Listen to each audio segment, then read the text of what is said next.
Hey everyone, my name is Ariana, and today I'm going to show you how you can grow your hair half an inch a week. And that's like a lot. In 6 months, that's a foot of hair.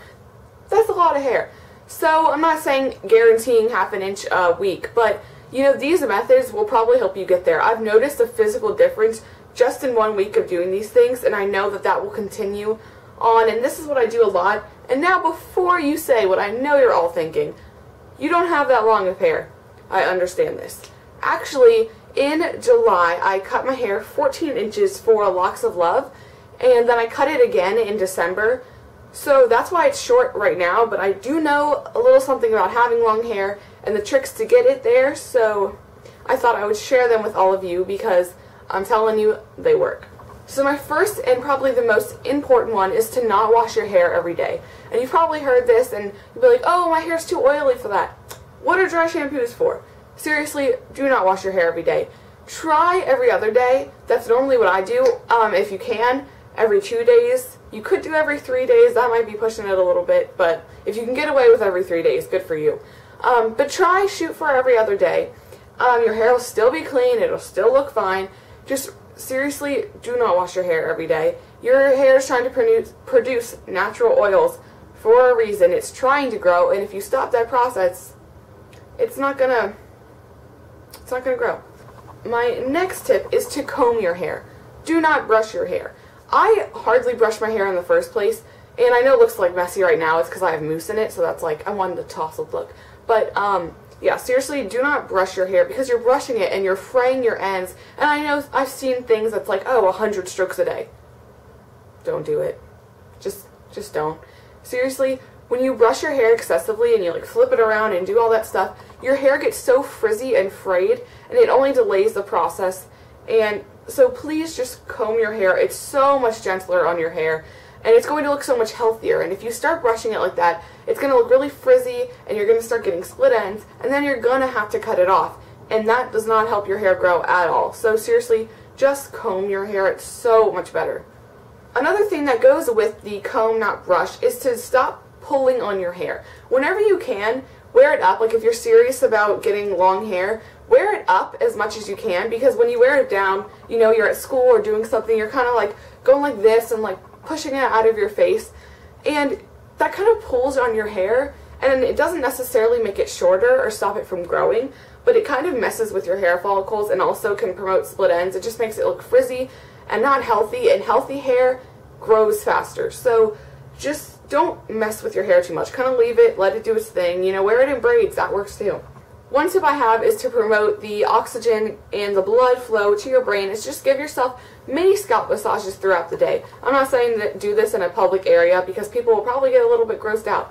Just saying, do it like whenever you get out of the shower, or just when you're like chilling at home watching a TV show. Just like 5-minute scalp massage. Just rub your hair. And this kind of helps that, because like, you know, when someone hits your lip and then it plumps up, like if you get hit in the mouth or something and your lips plump up, it's because all the blood is going there to try and fix this irritation. If you rub your head, then that's kind of like, not exactly irritating it, but like it's going to get hit, or like when you go like that to your cheeks and they get really red, it's the oxygen and blood flow going up to that area to, you know, see what's wrong. So do that, and the oxygen will come up there, and the more you do that, the healthier your hair gets because it's getting more oxygen.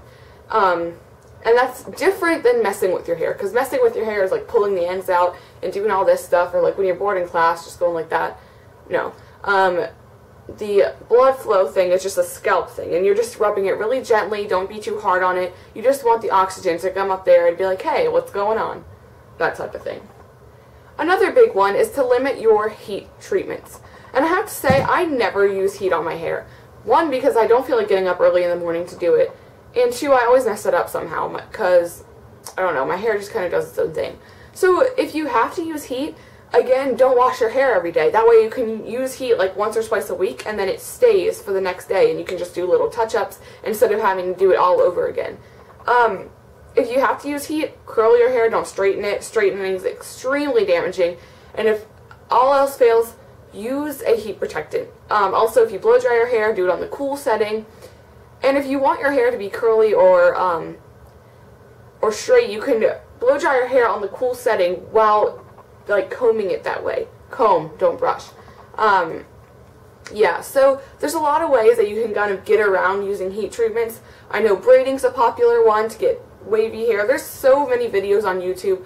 I even have a couple of videos of no heat hair type things, and they're so much better for your hair. Or wear it up, you know? Wearing it up is fun, and I mean, who really cares?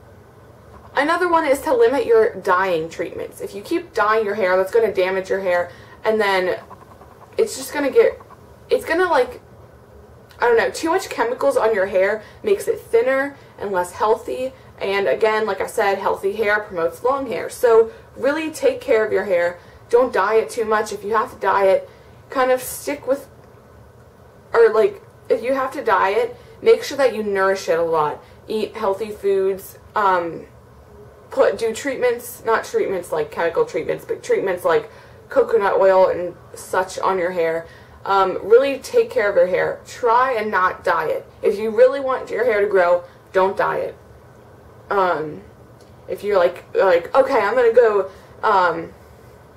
hardcore, let's get long hair, just dye it your natural color and then leave it alone. Another big important one, there's actually a vitamin called hair, skin, and nails, and it has collagen in it, it has keratin in it for growth of your hair, skin, and nails. And this, seriously, I've noticed it so much. My mom actually had really, really thin hair. Her hair was so thin and so brittle. She started taking this treatment and it started growing again. It started getting really thick. So if you want that, then take that vitamin. But you have to be consistent with it. Take it once or twice a day, however feels comfortable for you. Don't like overdose on it. That's not good. Don't like take too much of it. I don't know if you can overdose, but just don't take too much of it. But like once or twice a day is fine. Just to promote that growth of like growth of those things, and it seriously helps. That is, like, supplements are so important. You want to make sure that you're getting the right amount of vitamins for your body to do all these things, to grow and shed new skin. It's good for your skin, it's good for your nails and your hair, so why not take it? Another thing I do is after I shower, I rub argan oil just to my ends. You don't want too much, because if you get too much, then your hair gets greasy and just gross. Then you're going to have to wash it again. And like I said, don't wash your hair too much. So just a little pea-sized bit of argan oil, or depending how much hair you have, adjust it slightly. But just a little bit of it, and rub it through your ends, and then you can go up a little bit. And that really helps your hair stay shiny and stay healthy, and it makes sure that you don't get split ends, and it takes care of your hair. That way it can get longer, faster. You won't have to cut it. You won't have to deal with it. Another thing with cutting, they say to get your hair cut like every couple of weeks. If you're doing these, and that's mostly just to get rid of split ends, if you're doing these things, then you won't have to worry about split ends. Because, yes, you might get a couple, but you're not going to get nearly as much as if you weren't doing these things and preventing that. So, don't cut your hair like every 6 weeks. All that does is make it shorter, honestly. I would say more, if you need to get a trim, do it like every couple of months, like maybe every 3 or 4 months, just get a little bit of a trim. But if you're really trying to grow your hair out, stop cutting it so much. That's not going to help you. My last tip, and this is actually, I found it in an article online, and I will link that article down below. I actually found it on Pinterest, but it was a link online. So I'll link it down below. And this is probably one of the things that I noticed a huge difference on. Coconut oil especially, the article says olive oil, but I used coconut oil and my friend did olive oil, and we kind of compared it, and the coconut oil works better. So if you can get coconut oil, if not, the other one will work fine too. But what you do is you heat up the oil so it's a little bit warm, not hot, but just warm. And you rub it through your fingers, and you hold your head upside down and start rubbing it through your roots. Get your roots especially, and then you can go down a little bit into your hair, but really focus it on your roots. And you can also give yourself a scalp massage while you're doing this to promote the blood flow, but hold your head upside down and do that for a little bit.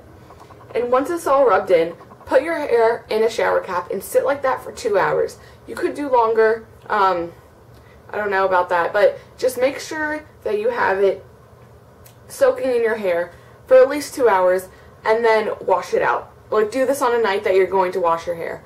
And this works so well. I don't know what it is, but you're nourishing your hair, you're nourishing your roots. Coconut oil is the bomb.com, okay? Seriously, if you're going to do any of these things, do that, because it's really awesome and you're nourishing your ends at the same time. It's just great. So if you're going to do something like that, do that like a couple times a week, 2 times a week, and I'm telling you, you're going to start noticing a difference right away. So I'm not taking credit for that last tip. I found it in an online article, but I thought I would share it with YouTube since it is so amazing. And lastly, you can purchase growing hair conditioner and hair shampoo. I know the Mane and Tail one works awesome. I was using that for a while. Right now I'm using the Not Your Mother's type, but just any like nourishing, growth producing type shampoo and conditioner will help as well. So that is all the tips I have. I know some of them are really repetitive, but they're repetitive like from other videos, but they're repetitive because they work. So just take all these tips with a grain of salt, do what works for you, and I promise that you will see a difference.